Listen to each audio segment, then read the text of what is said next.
Hello everyone. आज की class में जो हम टॉपिक पढ़ने जा रहे हैं वो है cramps chelated model. Cramps chelated model. Previous 2 video lectures में हमने क्रैम्स मॉडल और फेल्केना मॉडल के बारे में पढ़ा था।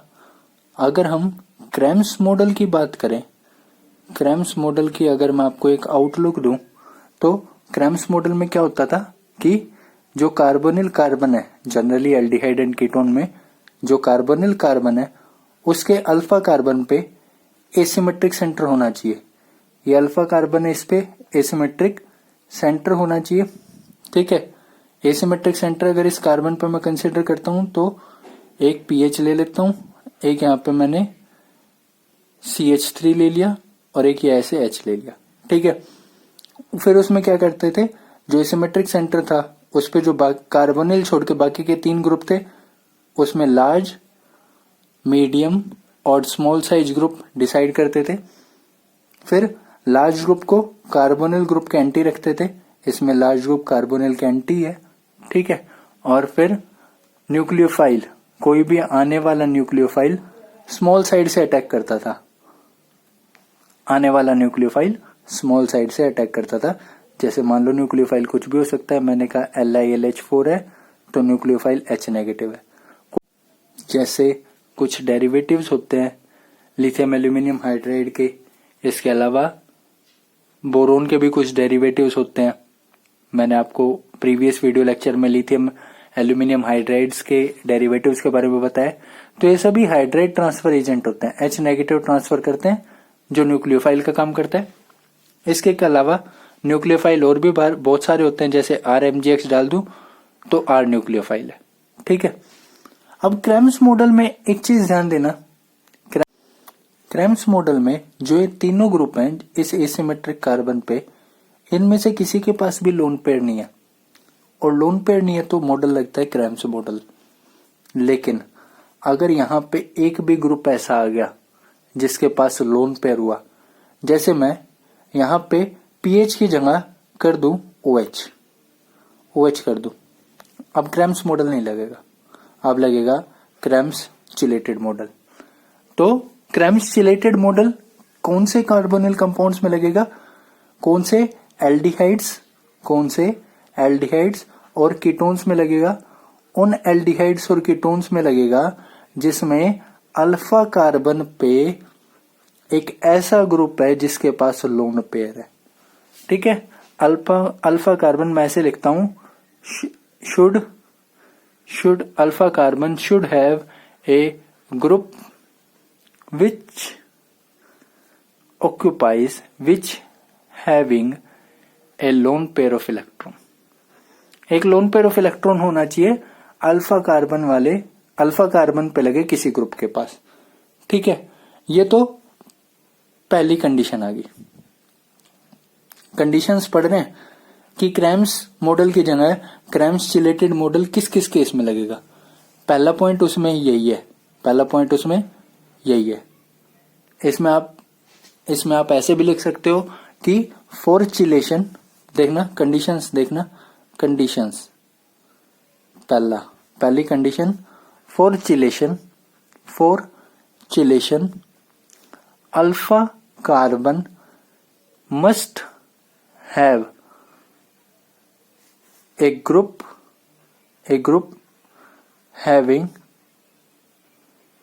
lone pair of electron, और ऐसे ग्रुप को चिलेटिंग ग्रुप कहा जाएगा। ऐसे ग्रुप को चिलेटिक ग्रुप कहा जाएगा। ठीक है, जैसे अगर एग्जांपल लूं चिलेटिंग ग्रुप्स के, तो मैं यहां पे लिखता हूं चिलेटिंग ग्रुप्स के एग्जांपल। जैसे हो गया OH चिलेटिंग ग्रुप होगा, जैसे हो गया OR, इसको भी चिलेटिंग ग्रुप।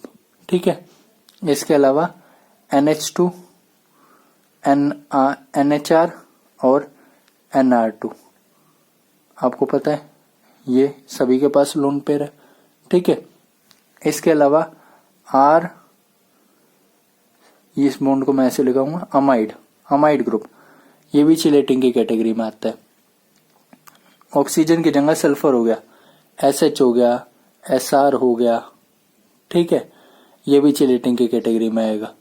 तो ये सारे ग्रुप क्या करते हैं, ये सारे ग्रुप चिलेट करते हैं, ये सारे ग्रुप चिलेटिंग ग्रुप की कैटेगरी में आते हैं। ठीक है, अब आते हैं पॉइंट नंबर 2 पे या कंडीशन नंबर 2 पे। कंडीशन नंबर 2, एक चीज देखना, मैं ऐसे लेता हूं कि ये कार्बोनिल ग्रुप है, ठीक है, ये अल्फा कार्बन है, इस अल्फा कार्बन पे चिलेटिंग ग्रुप है, ठीक है, इसके पास भी लोन पेयर है, इसके पास भी लोन पेयर है, ठीक है। यहां पे एक मेटल होनी चाहिए जो इस लोन पेयर और इस लोन पेयर दोनों के साथ चिलेट करेगी। एक मेटल होनी चाहिए जो यहां चिलेशन करवाएगी इस OH के बीच और इस कार्बोनिल ग्रुप के बीच, ठीक है। मेटल कौन कौन सी हो सकती है, मैं एग्जांपल लेता हूं, जैसे मैग्नीशियम 2 पॉजिटिव होगी। अच्छा, ये इंडिविजुअल भी डाल सकता है, देखना, ये आपको कार्बोनिल कंपाउंड लिया, ठीक है, इसके बाद इसमें डाल दिया, देखना RMgX। अब इस RMgX का रोल देखना, ये RMgX मैं ऐसा कहूं R नेगेटिव देगा तो न्यूक्लियोफाइल दे रहा है, यहां पे रिडक्शन के लिए न्यूक्लियोफाइल दे रहा है। साथ ही साथ एक चीज देखना, ये RMgX Mg2 पॉजिटिव भी देगा और Mg2 पॉजिटिव देगा तो चिलेट भी करवा रहा है। तो जो आपको कंपाउंड डाला जाएगा मेटल प्रोवाइड करने के लिए, वो हो सकता है ऑर्गेनोमेटलिक टाइप का डाला जाए जिसमें आपको न्यूक्लियोफाइल भी मिले और मेटल भी मिले। वो ऐसा हो सकता है कि आपको सिंपल ऐसे डाल दे, MgSO4 डाल दे, ठीक है, जो आपको मेटल 2 पॉजिटिव दे रहा है, और न्यूक्लियोफाइल के लिए कुछ और डाल दे। तो इस चीज का ध्यान रखना कि मेटल आपको ऑर्गेनोमेटलिक से कंपाउंड से भी मिल सकती है, मेटल का कोई सॉल्ट डाल दे उससे भी मिल सकती है। तो Mg2 पॉजिटिव के लिए जनरली RMgX डाला जाता है, ठीक है, या फिर R2Mg डाला जाता है, डायल्काइल मैग्नीशियम कंपाउंड, ठीक है। और क्या हो सकता है, जिंक 2 पॉजिटिव हो सकती है, ठीक है, कॉपर 2 पॉजिटिव हो सकती है, टाइटेनियम की मेटल हो सकती है +4 में ले लूं तो, सीरियम हो सकता है +3 में, मैग्नीज हो सकता है +3 +4 में, ठीक है, टिन हो सकता है +4 में। अगर इनके कुछ एग्जांपल्स की बात करूं तो जिंक को डाल सकता है R2Zn की तरह, यहां से न्यूक्लियोफाइल भी मिलेगा, मेटल भी मिलेगी। कॉपर को डाल सकता है R2CuLi गिलमैन्स रिएजेंट में, न्यूक्लियोफाइल भी मेटल भी। इसको डाल सकता है TiCl4 CeCl3, ठीक है, इस तरीके से। तो ये है जो आपको, जिनको मैं चिलेटिंग मेटल कहूंगा, जो चिलेशन में पार्टिसिपेट कराएंगे, ठीक है। एक चीज पर्टिकुलरली ध्यान देना कि कभी भी पोटेशियम और सोडियम चिलेटिंग मेटल का काम नहीं करेंगे। Do not involve in chelation, do not involve in chelation, ठीक है, ये कभी भी चिलेटिंग मेटल का काम नहीं करेंगे। और लिथियम कुछ केसेस में करता है और कुछ केसेस में नहीं करता, ठीक है, इस चीज का ध्यान रखना। लिथियम कुछ केसेस में करता है, कुछ केसेस में नहीं करता। ये तो बात थी चिलेटिंग मेटल्स की। अब cramps chelating model, cramps chelated model कहां कहां लगाओगे, जहां पे ये कंडीशन नंबर 1 और कंडीशन नंबर 2 दोनों फुलफिल होंगी, वहां पे लगेगा क्रैम्स चिलेटेड मॉडल।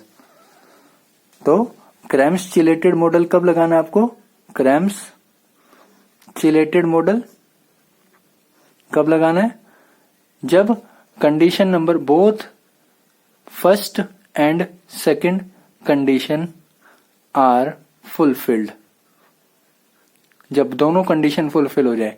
इन दोनों में से एक भी फेल हो गई तो वापस आ जाओगे आप क्रैम्स मॉडल पे।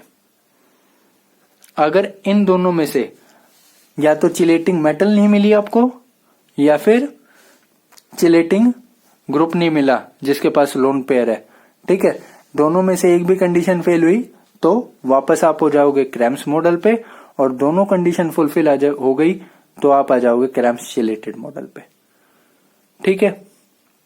अब ये समझते हैं कि किस किस केस, कुछ केसेस देखते हैं कहाँ कहाँ हम क्रैम्स चिलेटेड मॉडल लगा सकते हैं, कहाँ कहाँ नहीं लगाते।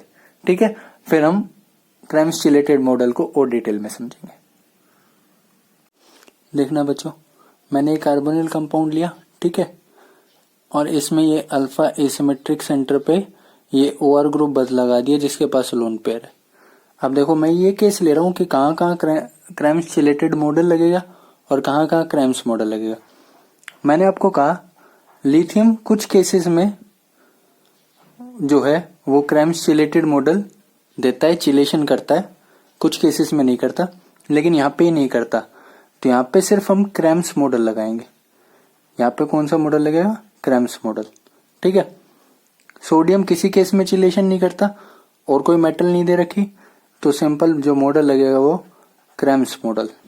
ठीक है, यहाँ पे देखो सोडियम के साथ सीरियम का सॉल्ट दे दिया, सीरियम +3 में, तो क्रैम्स चिलेटेड मॉडल। ठीक है, यहाँ पे देखना R2CuLi ये ऑर्गेनोमेटलिक कंपाउंड है, यहाँ से आपको न्यूक्लियोफाइल भी मिलना है R- और यहाँ से आपको Cu2 मिलना है, तो यहाँ पे क्रैम्स चिलेटेड मॉडल।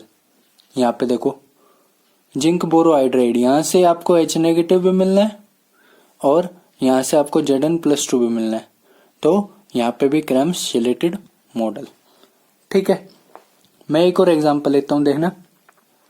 अगर मैं ऐसा एग्जांपल लूं PHH मिथाइल, अब देखना इस एसिमेट्रिक सेंटर पे कोई ऐसा ग्रुप नहीं है जिसके पास लोन पेयर है, तो किसी केस में क्रैम्स चिलेटेड मॉडल नहीं लगेगा, चाहे कुछ भी डाल लो, चाहे आपने लिथियम एल्यूमिनियम हाइड्राइड डाला, चाहे आपने NaBH4 CeCl3 के साथ डाला, चाहे आपने R2CuLi के साथ डाला, एक कंडीशन फेल हो गई, पहली वाली की लोन पेयर होना चाहिए, लोन पेयर नहीं है, तो यहाँ पे भी क्रैम्स मॉडल, यहाँ पे भी क्रैम्स मॉडल, यहाँ पे भी क्रैम्स मॉडल ही लगेगा।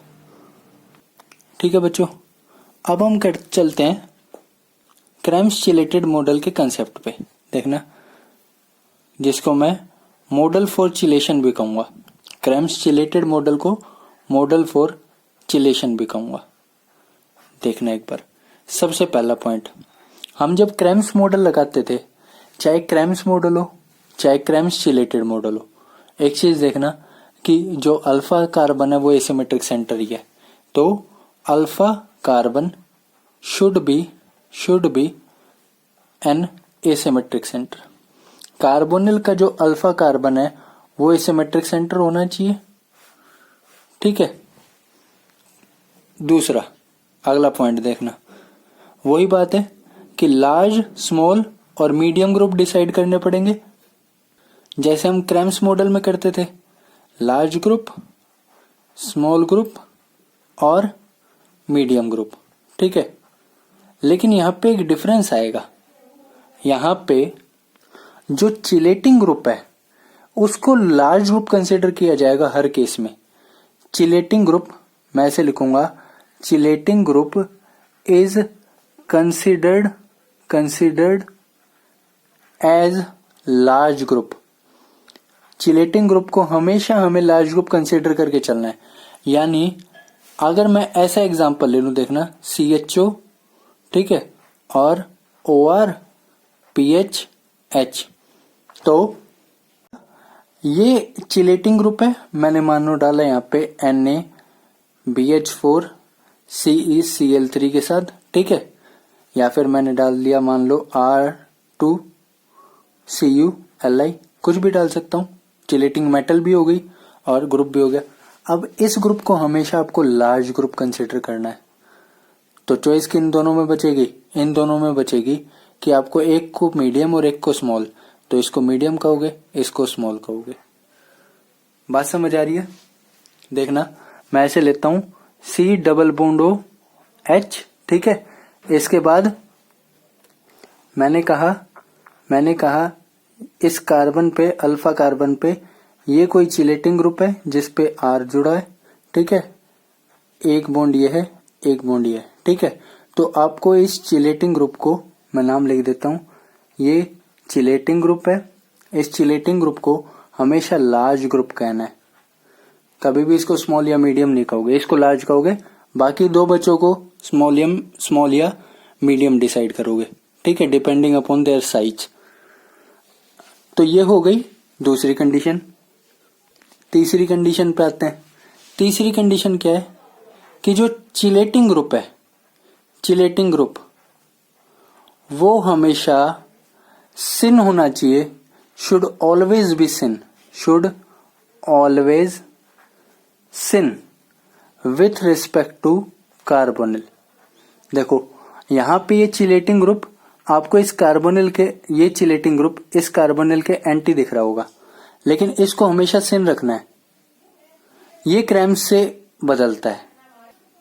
अगर आप लोगों को क्रैम्स मॉडल याद है तो क्रैम्स मॉडल में जो 3 पॉइंट होते थे, पहला अल्फा कार्बन एसिमेट्रिक होना चाहिए, एसिमेट्रिक सेंटर, फिर हम लार्ज स्मॉल मीडियम डिसाइड करते थे, और तीसरा पॉइंट कि लार्ज ग्रुप को एंटी रखते थे कार्बोनिल के।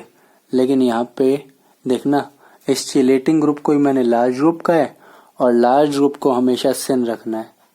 ये डिफर करेगा। क्रैम्स में लार्ज ग्रुप को एंटी रखो, क्रैम्स चिलेटेड में जो चिलेटिंग ग्रुप है उसको लार्ज ग्रुप कहो और उसको हमेशा सिन रखो। तो आपको कैसे रखना होगा, देखो मान लो एक इसी एग्जांपल को ले लेता हूं, यहाँ पे मैं पीएच लगा देता हूं, यहाँ पे एच, तो ये चिलेटिंग ग्रुप हो गया, ठीक है। इसको मैं मीडियम कहूंगा और इसको मैं स्मॉल कहूंगा। तो मैं ऐसे लिख देता हूं CHO, ठीक है, ये अल्फा कार्बन, इस पे मैं कहता हूं ये चिलेटिंग ग्रुप है, OR लिख देता हूं चिलेटिंग ग्रुप को, ठीक है। और यहाँ पे ये क्या है, यहाँ पे पीएच रख देता हूं, यहाँ पे H रख देता हूं। अब ये चिलेटिंग ग्रुप एंटी है, ठीक है, इसको हमें सिन बनाना पड़ेगा। सिन कैसे बनाएंगे, इसको घुमाएंगे, इसको रोटेट करके ऊपर लेके जाएंगे, ठीक है। तो मैं सिन लिखूंगा, तो सिन मैं ऐसे लिखूंगा, ये कार्बोनिल, ठीक है। अब इस चिलेटिंग ग्रुप को सिन लिखूंगा तो ये चिलेटिंग ग्रुप यहाँ आ जाएगा OR, ठीक है। और यहाँ पे मैंने डाला, यहाँ पे मैंने ये 2 ग्रुप लगाता हूँ, देखो पीएच कहाँ जाएगा, फिनाइल रिंग ये पीछे जाएगी, ये H, ये लार्ज साइज ग्रुप है, ये मीडियम है और ये स्मॉल है। और इसकी रिएक्शन करा रहा हूं मैं, इसकी रिएक्शन करा रहा हूं NaBH4 CeCl3 के साथ, ठीक है। या फिर मैं ले लूं R2CuLi, यहां से R नेगेटिव मिलेगा, यहां से क्या मिलेगा, यहां से H नेगेटिव मिलेगा, ठीक है। अब क्या होगा, अब आपने चिलेटिंग ग्रुप को सिन बना दिया, और चिलेटिंग ग्रुप को सिन बनाने के बाद स्मॉल साइड से अटैक होगा। चिलेटिंग ग्रुप को मैं ऐसे लिखता हूं, चिलेटिंग ग्रुप जो है वो हो गया सिन, किसके सिन, कार्बोनिल के। अब अटैक करो, attack from small group side, attack from small group side, small group side, ठीक है। यानी अगर मैं यहां से H नेगेटिव लेके आ रहा हूं तो H नेगेटिव कहां से लेके आओगे आप, स्मॉल ग्रुप साइड से लेके आओगे। स्मॉल ग्रुप साइड कौन सी है, आगे की साइड है। प्रोडक्ट क्या बनेगा देखना, ये सिमेट्रिक सेंटर है, इस पे तो कुछ चेंज नहीं होगा, ठीक है। यहाँ पे H, यहाँ पे PH, इसके बाद C, आगे की साइड से H आ रहा है तो देखो ये H आगे, ठीक है, एक H इस पे ऑलरेडी है, और ये वर्कअप के बाद OH बन जाएगा तो ये OH पीछे। या फिर मैं R नेगेटिव लेके आ रहा हूं तो ये R नेगेटिव भी कहां से आएगा, आगे से आएगा, आगे से आएगा। तो अगर मैंने ये डाला गिलमैन्स रिएजेंट तो क्या प्रोडक्ट बनेगा, देखो C, ये OH पीछे, इसके बाद R आगे, यहाँ पे एक H है और यहाँ पे ये H, यहाँ पे PH और यहाँ पे OR, ठीक है। ये है क्रैम्स चिलेटेड मॉडल। इस चीज को ध्यान रखना, बहुत छोटा डिफरेंस है, बहुत छोटा डिफरेंस है क्रैम्स मॉडल में और क्रैम्स चिलेटेड मॉडल में, कि भाई लोन पेयर वाला ग्रुप होना चाहिए जिसे चिलेटिंग ग्रुप कहेंगे, मेटल होनी चाहिए जो चिलेशन कर सके जिसे चिलेटिंग मेटल कहेंगे। फिर इस लोन पेयर वाले ग्रुप चिलेटिंग ग्रुप को सिन बनाओ, सिन बनाओगे तो फिर जो आप यहां से न्यूक्लियोफाइल लेके आ रहे हो वो स्मॉल ग्रुप साइड से आएगा। अच्छा, सिन बनाने का क्या पर्पस है इसको समझ लेते हैं। मान लो मैंने कॉपर लिया, ठीक है, सिन बनाने का पर्पस ये होता है, देखो कॉपर C, यहाँ पे OR, इसके बाद यहाँ पे देखना, यहाँ पे मैं लेता हूँ, यहाँ पे था H और यहाँ पे था PH। अब देखो सिन होगा तो इस कॉपर और इस ऐसे 5 मेंबर्ड या 6 मेंबर्ड ट्रांजिशन स्टेट बनेगी। ये ट्रांजिशन स्टेट बनेगी तो स्टेबिलिटी बढ़ेगी, कॉपर +2, ठीक है, स्टेबिलिटी बढ़ेगी। अब ये लॉक्ड कन्फॉर्मेशन होगी। मैं ऐसा कहता हूं कि चिलेशन से 5 या 6 मेंबर्ड साइक्लिक ट्रांजिशन स्टेट बनती है।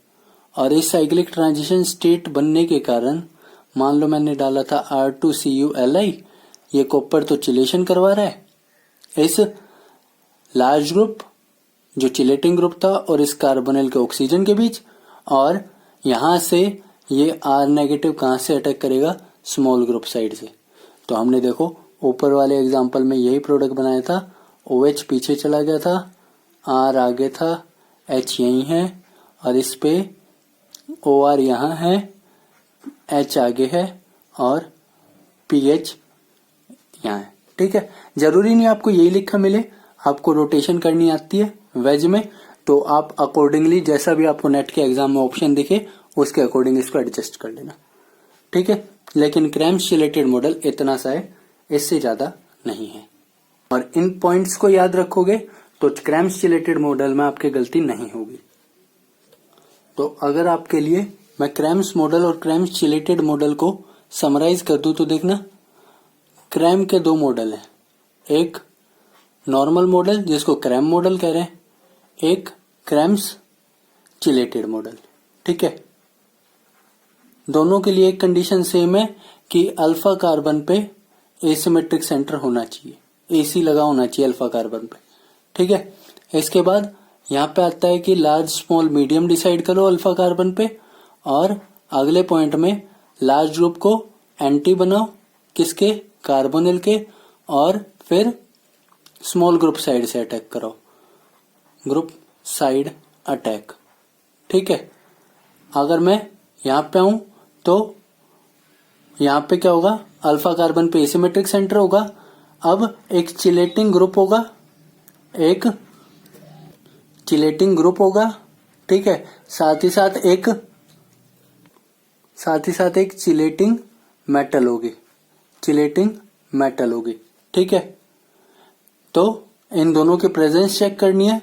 उसके बाद इस चिलेटिंग ग्रुप को लार्ज ग्रुप को, उसके बाद अगला पॉइंट लार्ज ग्रुप को सिन बनाओ, लार्ज ग्रुप को सिन बनाओ कार्बोनिल के, और फिर स्मॉल साइड अटैक कराओ, ठीक है। ये दोनों में डिफरेंस है क्रैम्स मॉडल और क्रैम्स चिलेटेड मॉडल में। देखना बच्चों, एक एग्जांपल देखना, ये मैंने कार्बोनिल कंपाउंड लिया जिसका अल्फा कार्बन एसिमेट्रिक सेंटर है, ठीक है। उस अल्फा कार्बन पे एक ग्रुप ले लिया जिस पे लोन पेयर है, ठीक है। एक तरफ मैंने डाला NaBH4, एक तरफ डाला NaBH4 CeCl3 के साथ, यहाँ पे इथेनॉल और लिख देता हूँ, और वर्कअप तो होता ही आप लोगों को पता है, ठीक है। यहाँ पे लगेगा क्रैम्स मॉडल और यहाँ पे लगेगा क्रैम्स चिलेटेड मॉडल। क्यों? इसके पास लोन पेयर तो है, यानी अल्फा कार्बन पे एक चिलेटिंग ग्रुप तो है, लेकिन यहाँ पे चिलेटिंग मेटल नहीं है और यहाँ पे चिलेटिंग मेटल है, ये डिफरेंस आएगा, ठीक है। अब इसके बाद देखना, जब क्रैम्स मॉडल लगाते हैं तो क्या करते हैं, large small medium group decide करते हैं। देखना, ये लार्ज, ये मीडियम ग्रुप और ये स्मॉल ग्रुप। हमें क्रैम्स मॉडल में लार्ज ग्रुप को एंटी रखना होता है कार्बोनिल के, देखो एंटी है, ये एक बॉन्ड ऐसे है और ये कार्बोनिल ऐसे एंटी है, ठीक है। एंटी होने के बाद हमें क्या करना होता है, स्मॉल साइड से अटैक करना होता है।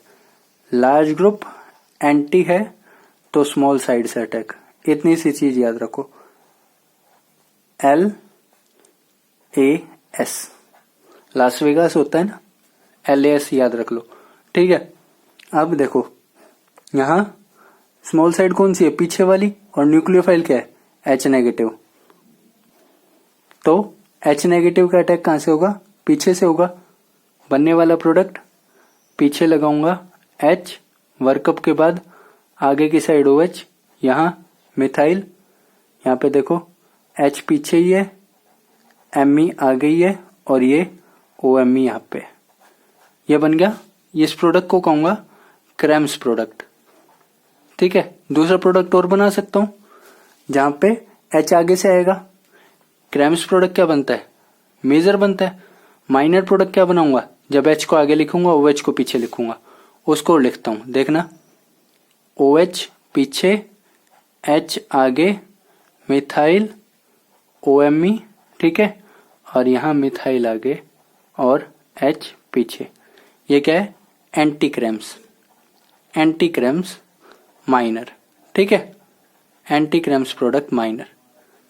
अब यहां पे देखना, जब क्रेम्स चिलेटेड मॉडल लगा हुआ है, देखो अब क्या करूं, यही लार्ज ग्रुप है, ये चिलेटिंग ग्रुप है, यही लार्ज ग्रुप है, तो मीडियम और स्मॉल डिसाइड करना होगा। तो ये मीडियम, ये स्मॉल, इवेंचुअली यहाँ पे सब कुछ सेम ही रह गया। क्रेम्स मॉडल और क्रेम चिलेटेड मॉडल में लार्ज स्मॉल मीडियम सारे सेम ही रह गए। ठीक है, लेकिन क्रेम्स चिलेटेड मॉडल में लार्ज ग्रुप को सिन बनाना पड़ता है। अब सिन बनाऊं, जब सिन बनाऊंगा तो इसको ऐसे लिखूंगा, डबल बॉन्ड O Me। ठीक है, यहाँ पे देखो OMe, इसके अलावा ये H आगे आ जाएगा और ये मिथाइल कहाँ चला जाएगा, मिथाइल पीछे चला जाएगा। ठीक है, अब लार्ज ग्रुप क्या हो गया, लार्ज ग्रुप हो गया सिन हो गया, तो सीरियम के कारण ये चिलेट करेगा। ऐसे चिलेशन दिखाने की जरूरत नहीं है, बस लार्ज ग्रुप को सिन बनाओ। ठीक है, अब देखो, अब यहाँ पे न्यूक्लियोफाइल क्या है, H नेगेटिव है। लार्ज ग्रुप को सिन बनाने के बाद स्मॉल साइड से अटैक होता है। यह है क्रेम्स चिलेटेड मॉडल। तो देखो स्मॉल ग्रुप साइड कौन सी है, आगे वाली से अटैक होगा, तो प्रोडक्ट क्या बनेगा, देखना ये आगे आएगा H, पीछे जाएगा OH, यहां मिथाइल। ठीक है, इसके बाद देखना, इसके बाद यहां तो सब कुछ सेम ही है, यहां OMe। ठीक है, और यहां H और यहां मिथाइल। एक प्रोडक्ट तो ये बना जिसको मैं मेजर प्रोडक्ट कहूंगा। और माइनर प्रोडक्ट क्या मिलेगा, जब H पीछे से आएगा, उसको कैसे लिखूंगा, देखो पीछे H, आगे OH, यहाँ पे मिथाइल, यहाँ पे OMe है ही, यहाँ पे H है ही, और यहाँ पे मिथाइल है ही। ये क्या बन गया, ये माइनर प्रोडक्ट बन गया। अब एक चीज और देखना, इस सेंटर पे मैंने स्टीरियोकेमिस्ट्री रोटेट की थी, इस पे वापस जैसी स्टीरियोकेमिस्ट्री थी, जैसी हमें क्वेश्चन में दी हुई थी, वैसी लिख दूं, तो एक चीज देखना, क्रेम्स मॉडल में जो मेजर प्रोडक्ट था वो इसमें माइनर प्रोडक्ट बन गया। देख लो, H पीछे है, OH आगे है, मिथाइल यहाँ है, और इस पे तो रिएक्शन की ही नहीं। तो क्रेम्स का जो मेजर होता है वो क्रेम्स चिलेटेड का माइनर होता है। और देखना, क्रेम्स का जो माइनर है, H आगे है, OH पीछे है, क्रेम्स का जो माइनर है वो क्रेम्स चिलेटेड का मेजर प्रोडक्ट है।